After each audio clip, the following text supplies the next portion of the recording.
สามมัดต่อ 10,000 สามบ่ให้ซื้อ 3 สามมัดต่อ10,000ตัวนี้ก็คือแพงแต่เนาะ 3มัด10 โอ้พอชื่อเอาชื่อเอาดูดิ เอาอี โอ้ยบ่แม่เพิ่นเว้าสิซื้อเพิ่นเว้าเพิ่นจะตลาดเมืองหนองบกเด้อพี่น้องเด้อของกะถือฮะบ้านหยังก็ตลาดบ้านดงขวางโอ้ยถือได้นะอันละ10,000นี่น่ะเอาอย่างพักกระสามมัด10,000นี่สามมัด10,000ก็ได้กินโยมแม่มาเป็นบ่ดอกวะพกเงินออกมาที่ดอกมันดีนเดี๋ยวกันเรียกกันล่างดีนเดี๋ยวนี้นะ กันมันจะงอกป่ะโอ้ยงามจะมาโทรมัดเธอเลยนี่มาโทรมาเป็นมัน5,000ก็พอชื่ออยู่มันถืออยู่ตลาดบ้านอย่างเอาอีกเลยบ้านอย่างก็ตลาดบ้านอย่างก็โอ้ตลาดบ้านดงขวางอุ้ยมาใหม่ก็งามมันน่ะผักกระเทียมเท่าไหร่เอ้ยโอ้ยหลายที่ปั้นตัวได้น้อยนะป้านี่นะได้หลายแล้วหันนั่น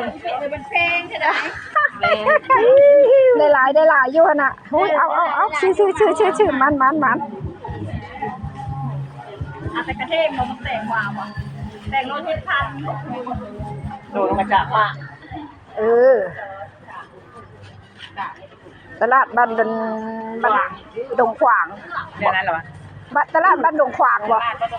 โอ้ตลาดบ้านดงขวางบ้านดงขวางเมืองหนองบกกินผักกระเดาพี่ใส่เนาะใช่แม่เหรอแม่เบิ่งผักกระเดาก่อนนึ่งผักกระเดาก่อนให้มันเล่าผักกระเดามัดเท่าใดมัดเท่าใดผักกระเดานะ10,000อยู่ผักหวานดิหวานก็10ลูกบ่ยังเนาะยังแสดงว่าแพงเต็มอยู่กันเนี่ยนะยามนี้มันอึด100 บาทต่อซื้อโอ้ชื่อมันลำบากของไปกลับซะเฮามาเลาะเบิ่งพี่น้องเอ้ยบ่เคยมาก็เลยมาเลาะเบิ่งเล่นกับเรื่องนี้กันแหละ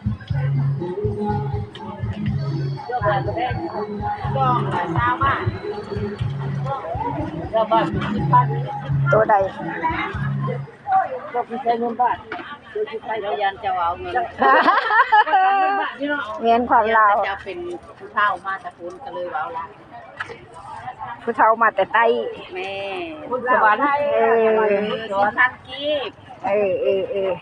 โซได้นี่จะเฮ้ยคือเขาอยู่เลยชื่อเด้อจะนางออกบ่ได้ชื่อเด้อโอ้ยครับแม่ค้ากับมีแต่ผู้งามๆขาวปลุกปลอยกับปลุกปลอย